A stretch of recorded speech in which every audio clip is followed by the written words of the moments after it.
Yo, c'est la voix off. Avant de commencer la vidéo, je voulais vous dire 2-3 trucs. Alors tout d'abord, merci pour les 120 abonnés. Mon objectif personnel de la dernière vidéo était de passer les 110 et on l'a largement atteint. Ensuite, je voulais vous préciser qu'après avoir passé plusieurs heures sur le montage, je me suis rendu compte que la vidéo ne ressemblait pas trop à une théorie. C'est pourquoi je vous demanderai de ne pas prendre la vidéo trop au sérieux. Mais ne vous inquiétez pas, j'ai énormément d'idées de vidéos. Des nouvelles reviews arrivent, des nouvelles théories et d'autres nouveautés. Normalement, ça devrait vous plaire. Bref, tout ça pour vous dire que je compte sortir des vidéos de qualité prochainement. Sur ce, bon visionnage. Oye oye l'équipage, aujourd'hui on part à la découverte de nouveaux horizons avec cette vidéo. On va se plonger dans l'univers des Akuma no Kajitsu, ou Fruits du démon en français. Aujourd'hui on va commencer fort avec une théorie sur l'Ope no Mi, en compagnie de notre très cher invité, Trafalgar Law en personne. What's up, ici Cobrax. Ah bah non en fait, c'est Ushnael. In this world, nobody's safe, just like a sheep. We stand in place, awaiting that the government feeds on our lives. You can't escape the truth.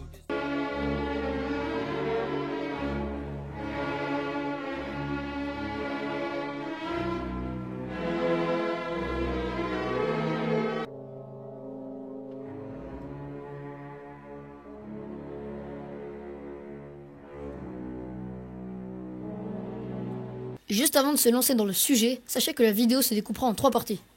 On parlera tout d'abord de l'histoire du fruit. On enchaînera ensuite sur les propriétés de celui-ci.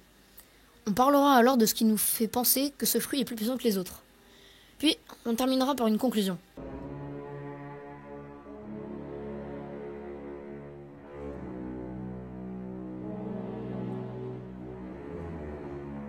Comme vous l'avez vu dans le titre, on va vous prouver que le Ope no Mi, autrement appelé le fruit du chirurgien, ou traduit mot à mot en français, fruit du bistouri, est plus puissant que tous les autres fruits du démon. D'abord, l'Ope no Mi est un fruit rouge à la forme d'un cœur qui possède de fines bandes entortillées comme tous les autres fruits du démon. Il est plus petit que les autres fruits vus à présent, puisqu'il peut être tenu entre 2 doigts. Lao a acquis l'Ope no Mi d'une manière plutôt inattendue. Accompagné de Corazon, le frère cadet de Doflamingo, le duo avait pour but de voler le fruit du chirurgien à des pirates de seconde zone afin de le rapporter à la Don Quichotte Family. Ils firent tout autrement. Une fois le fruit volé, Corazon le fit manger à Lao, lui qui avait perçu les mauvaises intentions de son frère, le courtier de l'ombre. Doflamingo, ayant appris que Lao avait mangé ce fruit si précieux à ses yeux, se lança à sa poursuite. Après cela, le jeune Trafalgar se jura de venger les meurtres de Corazon.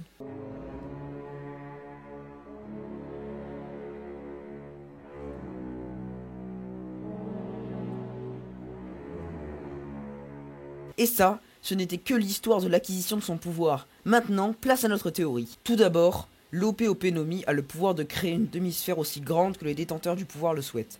Cela peut influer sur l'espérance de vie du possesseur du pouvoir s'il crée une sphère trop grande. On appelle cette sphère une room. Dans cette room, l'utilisateur du fruit peut absolument tout contrôler. Il peut démembrer et prélever les organes vitaux d'une personne de son choix, sans précéder à la mort de cet individu. Après la disparition de la room, les effets donnés persistent. Le détenteur peut également soigner des maladies incurables qui touchent les organes et interférer les cœurs de 2 personnes et ainsi transférer les personnalités et esprits d'un corps à l'autre. Et la propriété ultime de l'Ope no Mi est la capacité de pouvoir donner l'immortalité à un individu choisi par le possesseur du pouvoir au prix de la vie du détenteur.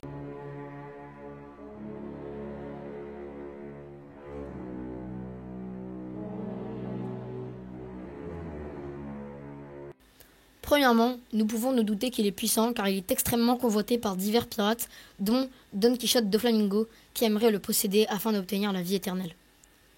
On se doute aussi de sa puissance quand on apprend le prix du fruit, qui est de 5 milliards de berries. Deuxièmement, l'une des capacités de ce fruit, la room, est extrêmement puissante. Elle offre beaucoup de possibilités, autant en attaque qu'en défense. Une fois prisonnier de la room, l'adversaire est en total désavantage, étant donné que l'Ope no Mi a de très bons stats, autant à distance qu'au corps à corps, tant que le combat se déroule dans la room. L'Ope no Mi possède aussi des capacités électriques, ce qui lui donne divers autres schémas d'attaque. Sans oublier la capacité nommée chirurgie de jouvence, qui permet d'offrir la vie éternelle à un individu choisi. C'est surtout pour cette capacité que nous avons établi cette théorie. N'importe quel être vivant rêverait de disposer de la vie éternelle.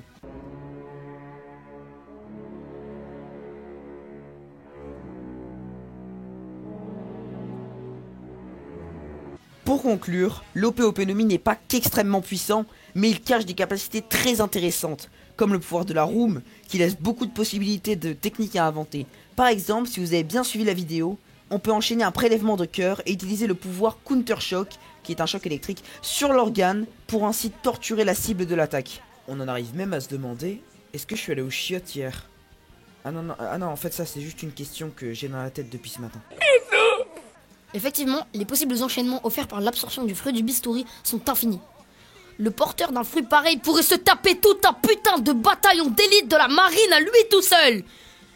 Ouf, le détenteur de ce fruit est aussi efficace contre les types Logia. Là où charge sa lame d'électricité et tranche en deux le corps du détenteur de fruit du type Logia, l'empêchant ainsi de reconstituer son corps sectionné. En gros, une fois dans la room, même si l'ennemi a mangé un fruit du démon, quel qu'il soit, il ne pourra rien faire.